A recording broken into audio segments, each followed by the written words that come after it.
Good morning, and I'd like to thank Ephraim Kay and Stephanie Kay and all the organizers from Yad Vashem for the invitation to speak with you. I also thank Professor Langer for that introduction, which makes it hard for me to follow. But I was asked to speak about art in the Shoah, witnessing through generations, and by that title I mean witnessing beyond the years of the Holocaust. And of course, the legacy certainly endures for survivors, but there are new generations who try to approach the subject through art.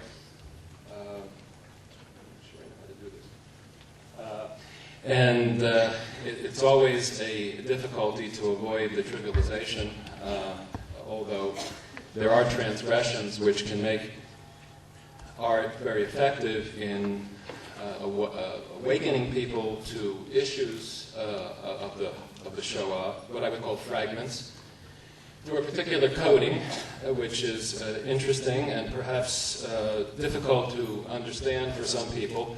I think largely because the plastic arts, among all the visual representations or literary representations, are the ones we are most unfamiliar with. But art, I think, is designed to pose questions, not to provide answers, and to make us think. And therefore, the fragments of information that we receive from art, whether it's from the time of the Shoah or recently, I think will have an important effect. One of the big problems which you perhaps encounter even in the Holocaust Art Museum here, although not in the main gallery, is the question of how much information you need next to a painting or a drawing. Do you need a didactic? How is it to be hung? A recent book by Newhouse talks about the problems of how hanging should be in museum space. Norman Kleeblatt, the main curator of the New York Jewish Museum, has written, "Can artworks shed light on society and politics without dependence upon lengthy and complicated text?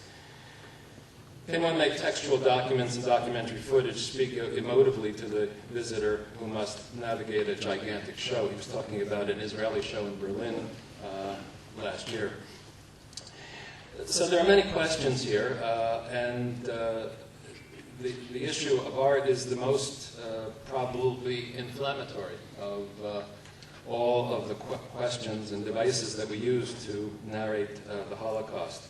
So let me show you a number of things rather quickly as a romp through, so to speak, of some visualization.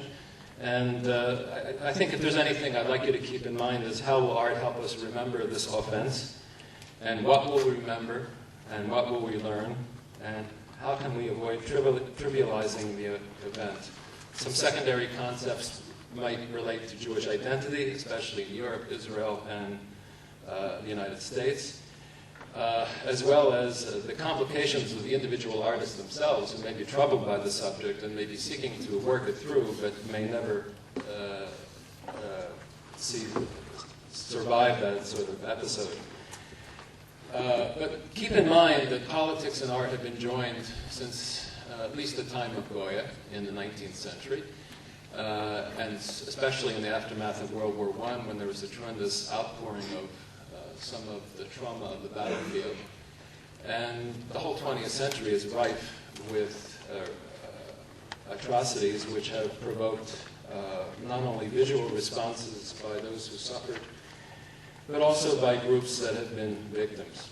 Take, for example, this work by Rudolf Hertz, which was one of the contentious pieces in the Mirroring Evil display at the New York Jewish Museum, which was a room installation.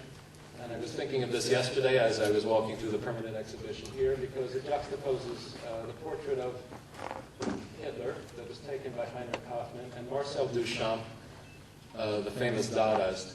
And it's called Zugzwang, which can mean compulsion, perhaps obsession, but it's a word that's applied to the chessboard when you have an impossible situation in moves, or difficult situations in moves. As you can see, the room space was made to look like a chessboard where there's no place to move. Hoffman took both of these photographs of Duchamp the Dadaist, who had an anarchist and whose great claim to fame was his ready-made. And since we're in the era of the Da Vinci Code, you may know that he did a famous alteration of the Mona Lisa with a mustache, which is called LHOOQ at the bottom, which is from French, Elle a chaud de colle, she has a hot ass, which raises issues of gender of Mona Lisa and the sanctity of Da Vinci and everything else. But here you have Duchamp, who was a great chess player, and Hitler. This picture appears on the first edition of Mein Kampf, and Hoffman was one of the people who made Hitler. As I was thinking of this, I did my master's thesis on the Dada movement back in 1964 and worked at the Museum of Modern Art in New York. And I was thinking back that one of the mandatory readings for this thesis became Mein Kampf. Now, you may ask how this is possible, because if you read, aside from the Jewish question in Mein Kampf, what you find is incessant attacks on Cubists and Dadaists. That is to say, any type of art that was non-realist. So here you have Hitler, the realist, and Duchamp, the anarchist in art. And of course, the realist won in this particular case, and the rest of the century has not been the same. Both, of course, were artists, and therefore this raises the question of how this artistic legacy comes to bear on the subject. There is an aesthetic question that runs through the Third Reich. This has been written about extensively, and can be talked about later. Then we have the question of the power of images, and this is a quote from Jan Vicina, who was an African specialist from a book called Oral Tradition as History. Images have the property of expressing what may be complex relationships, situations, or trains of thought in a dense, concrete form, immediately grasped on an emotional and concrete level. I don't think we will necessarily see the depth that Professor Langer just talked about with Pages's poem, but nevertheless, we can get some fragments which lead us to perhaps some new ideas that we can take back to history and literature and the other forms. Another work from the New York show was by Piotr Polanski called The Nazis. It was 154 images of Nazis in a very large room, but if you look closely, they were all movie stars. So the question is, what happens when you dress a movie star into a Nazi outfit? Is he really a Nazi or not? And it gets back to what Chris Browning has written about in Ordinary Men, about who were these people who carried out all these atrocities. And we are sort of led to this question of, is the movie enough?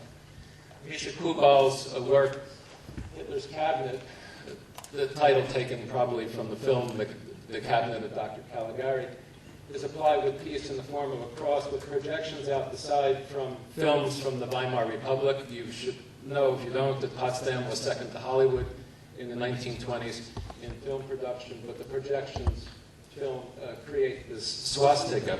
This is something which a lot of people have tried to work with because as an Aryan symbol, it's a symbol of good luck in the East, in India, and of course it's a symbol that was destroyed in the West.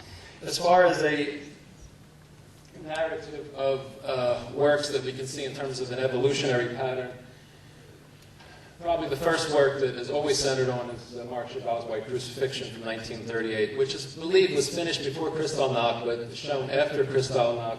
And it is both related to the Russian Revolution, events in Jewish history, the red flag over here, burning synagogues, houses upside down, boat people, Jews fleeing, a crucified Jewish Jesus, which is very important in all of his works, and a 7-branch candelabra at the bottom with the 6th candle missing, the candle for Shabbat. I could say a lot more of this, but my colleague Ziva Mishai Meisels from Hebrew University has written extensively on this piece, which hangs in the Chicago Art Institute. And this raises another question, why museums don't have anything that is specifically labeled art of the Holocaust. And that's another question, I think.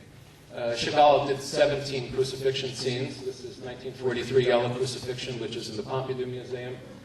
Continuing the theme, the flight into Egypt over here, another more Jewish Jesus. And if you were in the museum yesterday, there's an exhibit on the Struma, which was sunk in 1943 in the Black Sea, and he painted this right in the aftermath of the sinking of the Struma. So the issues are certainly there, and even before this one, in case the crucifixion image was too strong for you as a Jew, he did the martyr. from 1940, showing burning villages, flayed goat, crucified Jew, and a fiddler with his head cut off. So this is probably one of the first outside commentaries that came on this particular subject. In the concentration camps, there was an extensive amount of work that has survived, and if one can talk about uniqueness of the Shoah, I would say that perhaps the most predominant issue is the fact that there were people in camps who were allowed to do artwork. This because of the way the German thinking was and the nature of a place like Theresienstadt or Gurs or Saint-Cyprien, and the fact that there was sort of a dual purpose for artists. So what we have through the paintings, which exist, such as Haas's work, Departure for the East, which is from the collection here, are things that sometimes the photographic eye did not see, or a ghetto scene. And this was very well done in the museum space yesterday, where it showed the film, The Town That Hitler Gave to the Jews, and then it juxtaposed it with some of the artistic images about the reality of the camp. So what the photographic eye sees is not necessarily a reality. So this was Café Terezin with all of its horror. Frederick Frieda's view of Theresienstadt is from a distance, and it sort of gives you some sense of what the eye cannot see. And this work, View of Theresienstadt from '44, shows these false fronts that were used around the time of the Red Cross visit. So we see images here from people who were victims and are important. Leah Grundig managed to escape Europe but arrived in Palestine in 1942 at Adlit, but she managed to create by 1945 some incredibly graphic and actually true images of what was happening, even though she did not see it. So this raises an interesting question. If you didn't see it, can you illustrate it? Can you become a witness, so to speak? But since all Jewry were potential victims, you have this willingness and necessity to create such images. This is obviously more metaphorical with this horrible science fiction-like Nazis, but I'm sure some survivors had this view of the perpetrator. There were artists in hiding also, and in this exhibit space at Yad Vashem, the artist who appears most frequently is Felix Nussbaum, who was a well-known artist in the 30s, who was interned at several camps in France and fled to Belgium, then was found and deported on the last train from Belgium in 1944 to Auschwitz, where he died.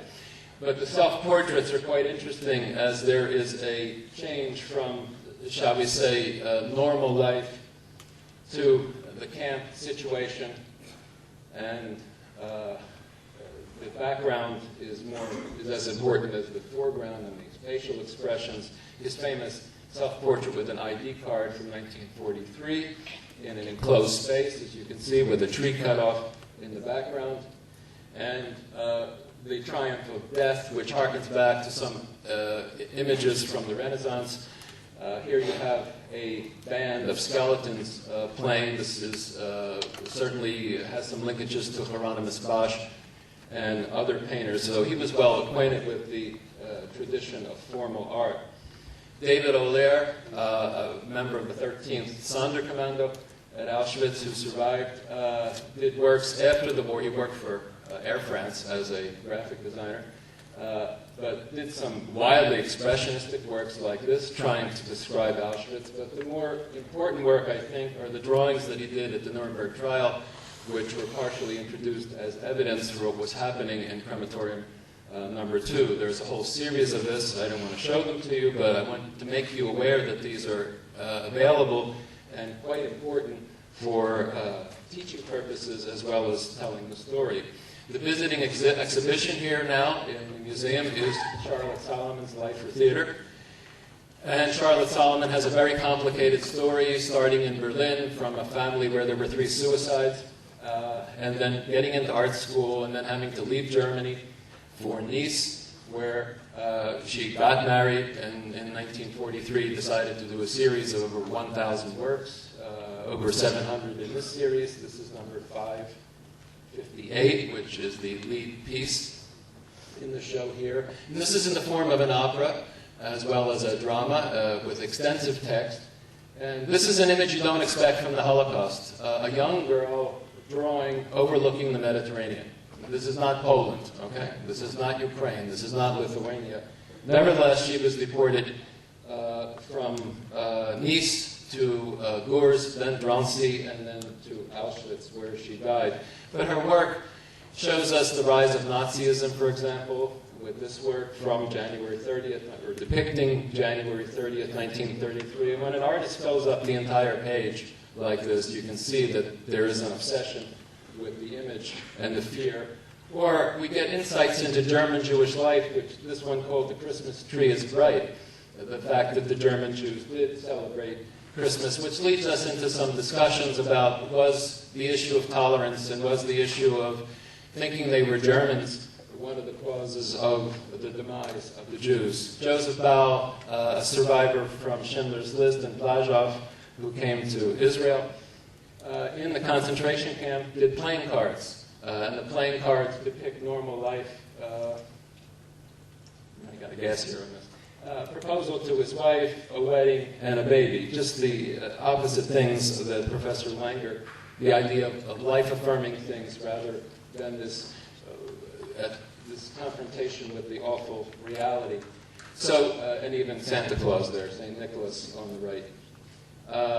After he came to Israel, he did more works in woodcut, trying to depict the experience, and I think many survivors did this, either in some sort of realistic form or some sort of metaphorical form. So here's the second reference we have to chess today, the first with Duchamp and Hitler, and now the survivor walking through this chessboard with no moves to make. And again, the crucifixion image from a Jewish source, from Joseph Bau. There was some, what you call semi-humorous stuff, if one can use that word, in the Shoah. And this piece is in the permanent collection of this museum, one of 3 copies that were made by Horst Rosenthal in Gurs. Notice the title, Mickey au Camp de Gurs, publié sans autorisation de Walt Disney. So he was aware of copyright problems, even in a concentration camp. The story is quite simple. Mickey Mouse is walking, he meets a policeman who first talks to him in Basque and then Bernays, and Mickey doesn't understand, and they wind up speaking French. Mickey's very happy because he got an extra gram in his bread ration. So he meets this policeman. Notice how good the drawing is here and how close to the Walt Disney thing it is. So the policeman asked him, who's your mother? Who's your father? He says, Walt Disney. Undoubtedly, Roosevelt didn't know Walt Disney's history with Jews. Then he says, who's your mother? And he says, well, come to think of it, I don't know. I never thought about it. I always thought of myself as an internationalist. And then the policeman says, well, you must be a communist. And he throws him into the camp at Gurs. So here he is happy with his bread ration. He sees the whole camp, which is described in this 10-page small comic book. It's only about this big. You can go back to the permanent exhibition and see it. And finally, after he gets tired of the place, he decides that he is a comic strip after all, and he can erase himself and go to the land of liberté, égalité, fraternity. He says, je parle d'Amérique. I'm thinking of America, so he just erases himself. Interesting type of idea of escape from the camp, given the limitations of escape for just about everyone else. Bei Theresienstadt has this work by Oswald Koch, the Monopoly game. By the way, in 1933, in addition to Hitler and Roosevelt, was famous for Lego and Monopoly. Both of those games came into existence in 1933. So this is a full-size Monopoly game with, instead of the normal places that we know, Boardwalk and Park Place, or I don't know what the Israeli version looks like. But you have Browsebat, and you have the Magdeburg Barracks and the Delousing Center, and images of Theresienstadt on this game, which was actually an operative game. In the United States, there was a response, but this is not part of the Holocaust. This is a response to Nazism. Ben Shahn, who was born in Kovno and immigrated as a child, made this poster, which was very popular in the United States, distributed by the War Information Board, called This is Nazi Brutality. It's about the destruction of the Dici in Czechoslovakia after the assassination of Heydrich. But notice the format, very much like the Felix Nussbaum image behind that wall, and showing Nazi brutality, especially the hands in handcuffs. But he did get to the Holocaust in 1944 because he was working in the War Information Office, and pictures were coming across his desk from Warsaw and other places. And this is called Cherubs and Children, an innocuous enough title from 1944. What looks like at first the 59th Street Bridge in New York and sleeping children. But the image of this came from Warsaw. This photograph, we know, passed over his desk, and it was undoubtedly the reason why he did that work. Sorry, step down. Here we go. Henry Kerner was an Austrian Jew who left after Kristallnacht. He came back with the American Army in 1946 to Vienna, found that his parents had been deported, and did this image. It shows both parents in the Vienna woods walking through a natural path, which looks like mounds in the center, burial mounds. The autumnal scene, as if thousands of leaves, like lives, have fallen, and 1 ounce of hope left. The children, whose image is shown here in a locket on a tree with just a few green leaves. So a very elegiac type of image by an artist who's well known in Vienna. But this shows this question of how you sort of create a plot, a narrative that's expressive. Picasso tried to deal with the Holocaust, but he sort of gave up on it, having succeeded with Guernica from 1937, which has been labeled the most important painting of the 20th century. But Charnel House, derived from photographs, he thought did not work.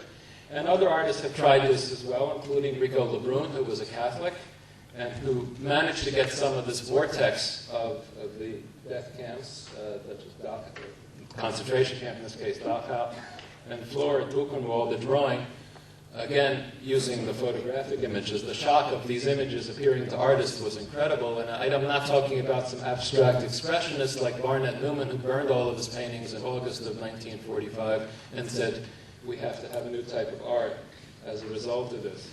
Mauricio Lozansky is still alive in Iowa. He's from Argentina, and he started doing a series in 1964 as a response to the Frankfurt Auschwitz trial.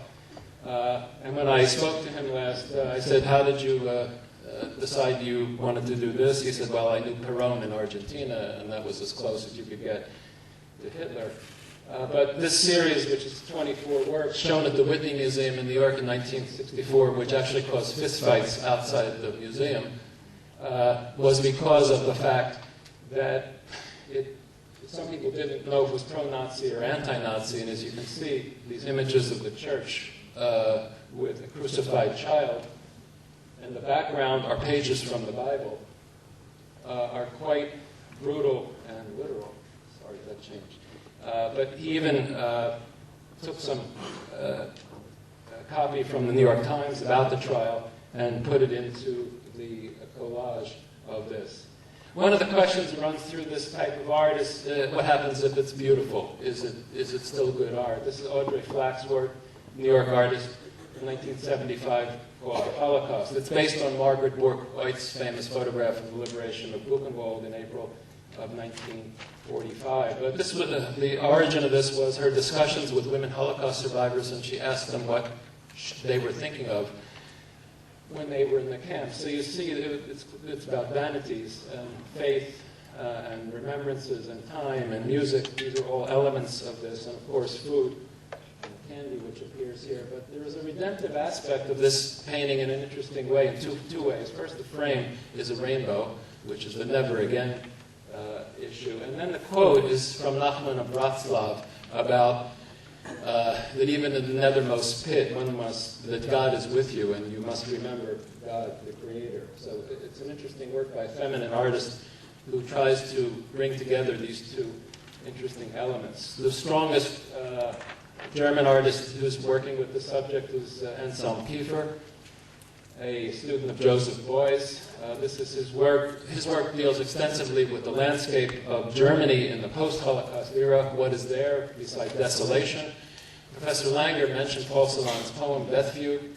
That's a very strong impact poem for Kiefer, because while the Jews go up the chimney, the ashes fall on Germany, and the Germans breathe in the Jews in a metaphoric sense. So Your Blonde Hair, Marguerite from 1981, is suggestive of the first part of that poem, where Marguerite is the perpetrator and Shulamit is the victim. Of course, in the visual arts, we can't look at tracks the same way anymore after Auschwitz. So this is Iron Path, which has appeared on a number of covers of books. And one of Kiefer's largest installations at the St. Louis Museum of Art is called The Breaking of Vessels, based on a Kabbalistic interpretation. His own interpretation. It's 18 feet high and 36 feet out of broken glass, with a tree of life from the Kabbalah, books that are made of lead, suggesting we cannot read anymore after Auschwitz, and there is a whole sort of didactic quality to this, which again would take a lot of time. Ron Kitaj, American artist, has this work at the Edinburgh Museum of Art called If Not Not. It's based on T.S. Eliot's famous post-World War I poem, The Wasteland. But at the top left, you can see what dominates over his image of the 20th century is Auschwitz-Birkenau, the SS barracks. You have these images of the dead here. The redemptive aspect is an image of himself here, self-portrait, so to speak, holding his newborn son, Max, who was born in 1975 when he painted this work. And this one, called The Jewish Writer, the title based on Rembrandt's The Polish Writer, 1984-85, has his Jew, Joe Singer, he names him, sitting on a train. We don't know where it's going. We see a conductor coming down on the right, this blood-like carpet. If you look closely here, you find a horse's head here, almost like a Godfather type of image. But the key element here are the choices which Jews face. Kitaj has written a very interesting book called The First Diaspora Manifesto, which is about diasporism and what Jews and others face in diaspora situations. But outside the window, he has a chimney and a cross. These are the two choices, and I think, again, Professor Langer, when he talks about Padgett's narrative, how we deal with it, this has some sort of place for discussion. Leonard Baskin was a great Yiddishist and dealt with the Holocaust. When I met him, he said, "Oh, you're interested in Holocaust art?" He says, "Well, take a look at Grunwald, the Eisenheim altar from the 15th century. And that crucifixion of Jesus is really that. But this is the resurrection of the dead, and the text says we don't believe in it. In any case, the owls and the crows will represent us." This is one of his last works, a series of 7, which deal with the Holocaust more vividly than anyone else. 2 of Samuel Bach's works are hanging right here in the back. Probably the most prolific and important painter of the Shoah, a survivor of the Vilna Ghetto. His large work, The Family, is the residue of humanity in the aftermath of the Shoah. Some of these got out of whack, sorry.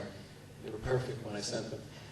This work, Smoke, from 1990, showing the 2 chimneys here at the bottom. And again, is perhaps based on Nelly Sachs' Oh, the Chimneys, or Paul Celan's Death Feud. Shows the smoke coming into the air and that becoming tombstones. Sam and I spoke it right after 9/11, and I said, "Do you realize what was in that painting?" And he said, "Yeah, unfortunately, yes, because the 2 chimneys do happen to look like the Twin Towers." One of the most famous German paintings is Dürer's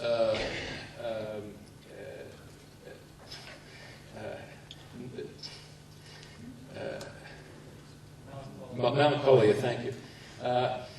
And he has done more than 30 works, I think, in counting on this theme of melancholia. Only now it is the survivor in this position in the middle, wearing a pit helmet with thorns on it, holding a talit.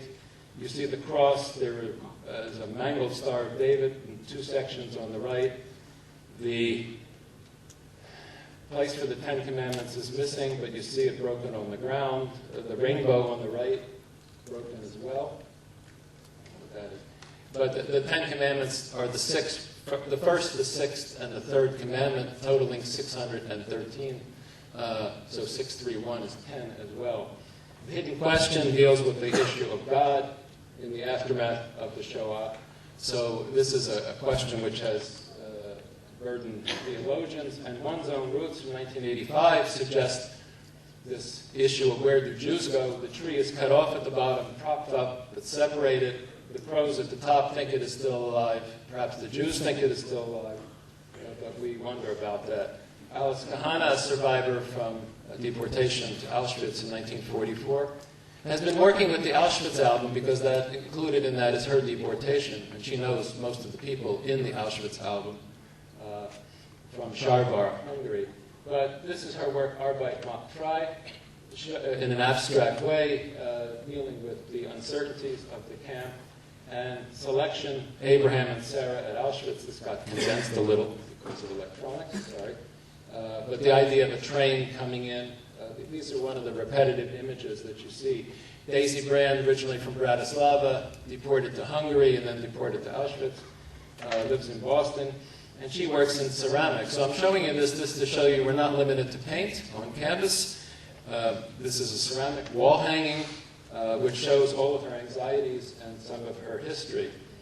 And this work also, The Last Trip, which is in porcelain and wood.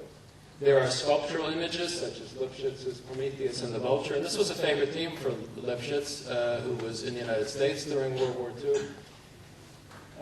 Dealing with the traditional theme from mythology to depict the Nazis. And of course, all states have as their symbol raptor birds, for the most part anyway. I know the United States does. Germany certainly did. So Prometheus, fighting the vulture, describes the defeat of Nazism. Ari Gallis, who was born in Tashkent, second-generation artist, has done a series of works called 14 Stations, which are based on the aerial photographs, one of which you saw in the museum, of the camps. His conception is this is God's view of man's work. This is Ravensbrück, Furstenberg on the north side, on the upper left, the concentration camp right over here. Got a short here.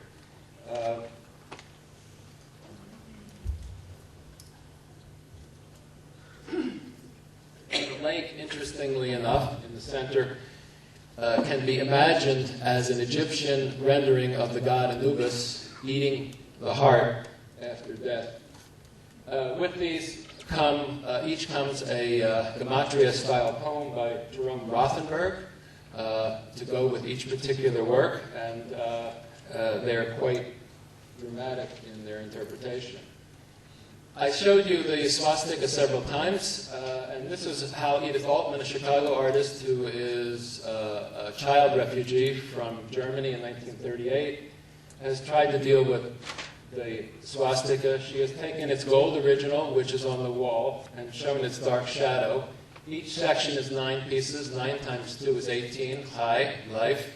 She has alchemistic chemicals on the floor, Kabbalistic symbols in the middle, and then various didactics on the wall, and it's called Reclaiming the Symbol, the Art of Memory. And she tries to show how Hitler obliterated this symbol, and we will only get over the Holocaust and be able to work our way through the Holocaust when we are able to restore this symbol in some way.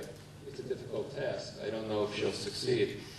Christian Boltanski is the most famous French artist who has dealt with the subject through photographs, which are often muted. This started for 2 reasons. He was born in 1944 as Christian Liberté Boltanski, a father who had converted to Catholicism, but nevertheless had to hide because of his Jewish blood. So he was born after liberation, and he discovered in a flea market a graduation book from a Jewish high school in Vienna from 1931, and he wondered what happened to those kids. So he blew them up and displayed them as lessons of darkness in multiple types of installations. These are tin boxes and desk lamps that light the images like icons, but you almost imagine that inside, well, you can imagine what you want, bones, ashes, what. But the universality of his images are interesting. This work from 1988, displayed in Toronto, was called Canada, and of course, for those of us who know what Canada is, the warehouses at Auschwitz and a few other camps where all the clothing was displayed or held. And he deals with absence in his imagery. This is called the Lake of the Dead, a big installation. So you walk over a wharf, and you don't see bodies. You don't tread on bodies, but you see clothing floating in the water, as if this is a fragment or a residue from the Shoah. In 1991, he decided to get off the Jews, and he did this work called The Reserve of the Dead Swiss. And when he was asked in the Frankfurt newspaper why he called it the Dead Swiss, he said, quote, "Jews and death go too well together. I decided to kill the Swiss. They're so normal. Everybody loves them." Well, that was before 1995, the Swiss banking scandal, and various things happened after that, which you probably know about. Now, the transgression issue is very important to understand because sometimes extremes create new discursive elements that we maybe not like. And when this work was shown, Holocaust survivors were protesting outside the Jewish Museum. It's by Alan Schechner, who was a child of survivors. It's called The Real Thing. It's his own photograph in Mauthausen holding a can of Diet Coke. Now, is this a transgression? Is it offensive? Is it trivial? This is a guy who said he's been living with this all of his life and he has to release in some way.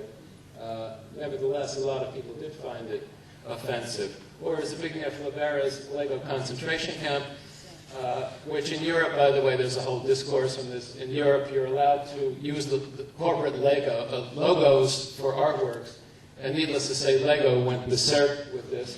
7 boxes. But the key element here is that the concentration camp first appeared in the Philippines and Cuba in 1898, and then South Africa with the Boer War, and then we tend to, when we think about concentration camps, we forget to think about a guy named Vladimir Ilyich Lenin, who did a few things with concentration camps, and by the way, who lived in Zurich in 1915, down the block from Tristan Tzara, the founder of Dadaism, and I wondered often what they would say.